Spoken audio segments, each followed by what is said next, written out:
നിങ്ങൾ അറിഞ്ഞോ, ഒറ്റപ്പാലത്ത് ഇങ്ങനെ ലൈവ് ആയിട്ട് നിൽക്കാൻ ലൈവ് 7 സൂപ്പർ മാർക്കറ്റ് നിങ്ങൾക്കായി ഓപ്പൺ ആയിരിക്കുന്നു. പൂരവും കഴിഞ്ഞു വെടിക്കെട്ടും തീർന്നു. ഇനി വിധിയെഴുത്ത്. നാളെ രാവിലെ ജനങ്ങൾ വിധിയെഴുതും. പൂരവും കഴിഞ്ഞു വെടിക്കെട്ടും തീർന്നു. ഇനി വിധിയെഴുത്ത്. നാളെ രാവിലെ ജനങ്ങൾ വിധിയെഴുതും.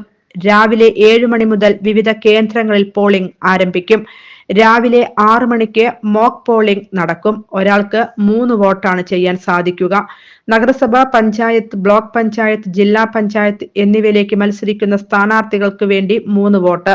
നോട്ടയ്ക്ക് പകരം മെന്റ് ഓപ്ഷനാണ് ഉള്ളത്. LSN convent, Meetna Kendriya Vidyalaya, Varode school, Padinjarkkara school, east government school, Palappuram Lakshmi Narayana school എന്നിവയാണ് ഒറ്റപ്പാലം നഗരസഭയിലെ പ്രധാന പോളിംഗ് കേന്ദ്രങ്ങൾ. ജനങ്ങൾ എല്ലാവരും അവരുടെ സമ്മതിദായക അവകാശം രേഖപ്പെടുത്തുമെന്നും മികച്ച പോളിംഗ് ശതമാനം ഉണ്ടാവുമെന്ന പ്രതീക്ഷയിൽ തന്നെയാണ് മുന്നണികൾ. ഇനി ജനവിധിയുടെ ദിനം.